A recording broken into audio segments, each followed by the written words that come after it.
بیچاری کئی روز سے دم توڑ رہی ہے، ڈر ہے خبر بد نہ میرے منہ سے نکل جائے، تقدیر تو مبرم نظر آتی ہے ولیکن پیران کلیسا کی دعا ہے کہ یہ ٹل جائے۔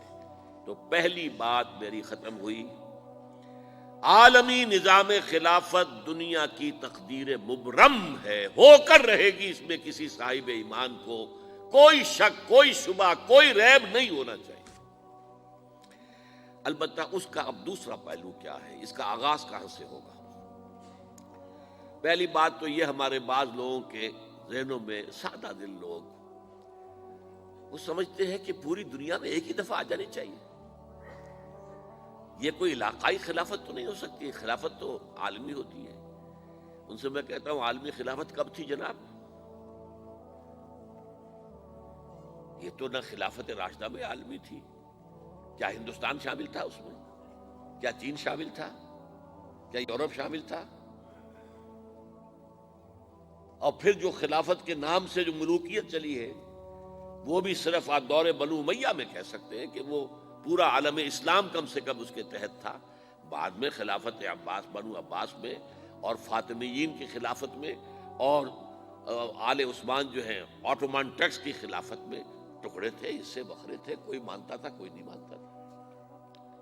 اور سب سے بڑی بات یہ، اگر ایک دم پوری دنیا پر خلافت قائم ہو سکتی تو حضور کے دست مبارک سے ہوتی، لیکن نہیں ہوئی۔ نتیجہ کیا نکلا؟ ایک ملک میں حضور نے قائم کر دی، جزیرہ نما عرب، یہاں خلافت قائم ہو گئی، حضور خلیفہ ہے۔ اس کے بعد آپ کے خلفائے راشدین نے پھر اس کو وسعت دی، شرقاً غرباً شمالاً۔ 3 کالمز نکلے ہیں فوجوں کے، صحابہ کرام کے، 3 کالمز، ایک ایسٹ ورڈ، ایک ویسٹ ورڈ، ایک نارتھ ورڈ۔ ایک عراق کو فتح کرتے ہوئے ایران میں پہنچ گیا، خراسان تک چلا گیا۔ ایک شام کو فتح کرتے ہوئے اور پھر سینائی پیننسولا سے ہو کر افریقہ میں داخل ہوا اور اٹلانٹک تک پہنچ گیا۔ تیسرا سیدھا شمال میں گیا، لیکن یہ زیادہ دور نہیں جا سکتا تھا، کوکیشین ماؤنٹینز آ گئے، کوہ قاف۔ اس زمانے میں تو یہ یوں سمجھیے کہ امپیسیبل تھا نا، کوہ قاف، لہذا وہاں آ کر رک گیا۔ اب بھی یہ ہوگا، کسی ایک جگہ سے شروع ہوگا پھر پھیلے گا، اس کے سوا کوئی چارہ کار ہے ہی نہیں۔ اگر ہر جگہ پوری دنیا میں ایک ہی وقت میں ہو سکتا تو حضور کے دست مبارک سے ہوتا صلی اللہ علیہ وسلم۔ اب وہ نقطہ کون سا ہوگا، نقطہ آغاز کون سا ہوگا؟ اس میں پہلی بات تو میں نے کہا، جو شک کرے گا اس کا پھر ایمان مشکوک ہے۔ ہوگا، لازماً ہوگا، گلوبل ہوگا، پوری دنیا میں ہوگا۔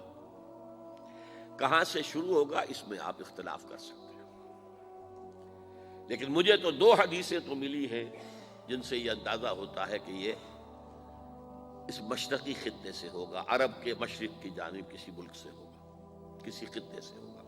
وہ حدیثیں بھی اب آپ پڑھ لیجیے پہلے۔ پھر میں کہہ رہا ہوں یہ خزانہ ہے جو ہم نے آپ کی خدمت میں پیش کیا ہے، کاش کہ آپ اس کی قدر کر سکیں، یہ حدیثیں آپ کو ازبر ہو جائیں، یاد ہو جائیں، لوح قلب پر نقش ہو جائیں۔ ہندوستان اور خراسان یعنی موجودہ افغانستان کا ذکر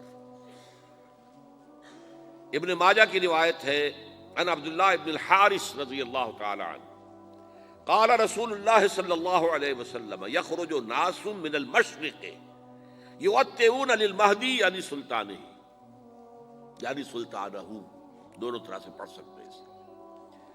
حضرت عبداللہ ابن حارث فرماتے ہیں رضی اللہ تعالی عنہ کہ حضور نے ارشاد فرمایا، مشرق کی طرف سے وہ فوجیں نکلیں گی، لوگ آئیں گے جو عرب میں مہدی کی حکومت قائم کریں گے۔ یہ مہدی کون ہوں گے اس کا ذکر میں ذرا بعد میں کروں گا، لیکن نوٹ کر لیجئے کہ مہدی سے پہلے لازماً کسی مشرقی علاقے کے اندر وہ نظام قائم ہو چکے گا، تب وہاں سے فوجیں آئیں گی نا۔ یہ مشرق کون سا ہے؟ عرب کے مشرق میں آپ چلیے، ایران بھی آ جائے گا، افغانستان بھی ہے، پاکستان بھی ہے، اور اگر اسے اور توسیع دیں تو ہندوستان بھی ہے۔ یہ ہے عرب کا مشرق، اس سے فوجیں جائیں گی۔ اس کا کیا مطلب ہے کہ اس میں سے کسی جگہ پر نظام خلافت پہلے قائم ہو جائے گا، تاکہ وہاں سے فوجیں جائیں گی جو جزیرہ نما عرب میں حضرت مہدی کی حکومت کو قائم کریں گی۔ اب دوسری حدیث سنیے، یہ سنن ابن ماجہ کی حدیث تھی جو میں نے آپ کو سنائی، آپ نے پڑھی۔ دوسری، عن ابی ہریرہ رضی اللہ تعالی عنہ، یہ ترمذی شریف کی روایت ہے، قال قال رسول اللہ صلی اللہ علیہ وسلم یخرج من خراسان رایات سود لا يردها شیء حتی تنصب بإیلیا، خراسان کے علاقے سے سیاہ جھنڈے لے کر فوجیں آئیں گی، ان کا رخ کوئی موڑ نہیں سکے گا، ان کو پیچھے پھیر نہیں سکیں گے کوئی بھی، یہاں تک کہ وہ یروشلم میں جا کر جھنڈے نصب کر دیں گے۔ ایلیا حضور کے زمانے میں یروشلم کو کہتے تھے۔ یہ یروشلم تھا جب حضرت سلیمان کی حکومت تھی، اور یہاں پر معبد سلیمانی، ہیکل سلیمانی قائم ہوا، پھر یہ یروشلم ہی رہا ہے تاریخ میں، یہاں تک کہ سن 70 عیسوی میں جب ٹائٹس رومی جنرل نے اس کو گرایا، ختم کیا، سیکنڈ ٹیمپل گرا دیا، اور یہاں سے یہودیوں کو کہا نکل جاؤ یہاں سے، کوئی یہودی باقی نہیں رہا، تب بالکل تہو بالا برباد کر دیا۔ اس کے کوئی 150 سال بعد ہیڈریان، رومن ایمپرر ہیڈریان، اس نے پھر دوبارہ آباد کیا اس شہر کو۔ 150 سال تک یہ بالکل بنجر اور بالکل غیر آباد پڑا تھا۔ اب ہیڈریان نے جب آباد کیا تو اس کا نام ایلیا رکھا، اب یروشلم نام نہیں تھا، تو حضور کے زمانے میں پھر اس کا نام ایلیا تھا۔ اور اب اس سے کیا معلوم ہو رہا ہے کہ یہ یروشلم مسلمانوں کے قبضے سے اس وقت نکلا ہوا ہوگا، ایک دفعہ پہلے نکلا تھا، سن 1099 عیسوی میں مسلمانوں کے ہاتھ سے نکلا، کروسیڈرز عیسائیوں نے آ کر اس کو قبضے میں کیا، لاکھوں مسلمانوں کو مارا، قتل کیا۔ اس کو 1187 عیسوی میں واپس لیا ہے، کس نے لیا ہے؟ صلاح الدین ایوبی کرد۔ عرب کھوکھلے ہو چکے تھے، عربوں نے کھویا، واپس نہیں لے سکے، بہت حکومت کر چکے تھے، 400-500 برس کی حکومت کر کے، اور ان کے عیش اور ان کے آرام، اب ان میں جان نہیں تھی کہ وہ واپس لے سکے۔ واپس لینے والا گرم کرد خون تھا، صلاح الدین ایوبی۔ تو گویا کہ اب آپ سمجھئے کہ 88 برس تک عیسائیوں کا قبضہ رہا یروشلم پر۔ اب 1967 میں یہودیوں نے قبضہ کیا ہے، اور اب 38 برس تو ہو گئے، 88 نہیں تو 38 برس تو ہو گئے ہیں، لیکن وہ دور آئے گا کہ اب پھر لیں گے، لینے والے عرب بھی نہیں ہوں گے، خراسان کے علاقے سے فوجیں آئیں گی۔ یہ خراسان کیا تھا؟ ایلیا تو میں نے آپ کو بتا دیا، یروشلم کا نام ہے۔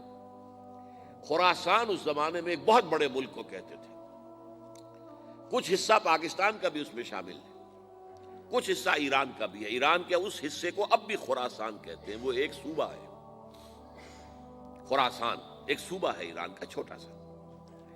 پاکستان میں خاص طور پر یہ جو علاقہ مالا کنڈ ایجنسی کہلاتی ہے، اس سے اوپر جتنا علاقہ ہے، اور یہ جو واخان کی ایک پٹی آتی ہے اوپر، واخان افغانستان کی ایک پٹی سی دم سی چلی آتی ہے جو جا کر چائنا کی سرحد سے مل جاتی ہے، یہاں سے لے کے یہاں تک یہ جو مالا کنڈ کا وہ درہ ہے اور پہاڑ ہے، یہ بھی خراسان کا حصہ ہے۔ باقی تقریباً 2/3 آف افغانستان ساؤدرن حصہ نہیں ہے خراسان کا حصہ، یہ سیستان کہلاتا تھا، یہ خراسان نہیں ہے، لیکن یہ کہ اوپر کا 2/3 آف افغانستان، اور اس کے ساتھ یہ جو عرب، جو اب یہ ترک ممالک آزاد ہوئے ہیں سوویت یونین کی ڈسولوشن کے ساتھ، یہ سارا علاقہ کہلاتا ہے خراسان بزرگ، دی گریٹ خراسان۔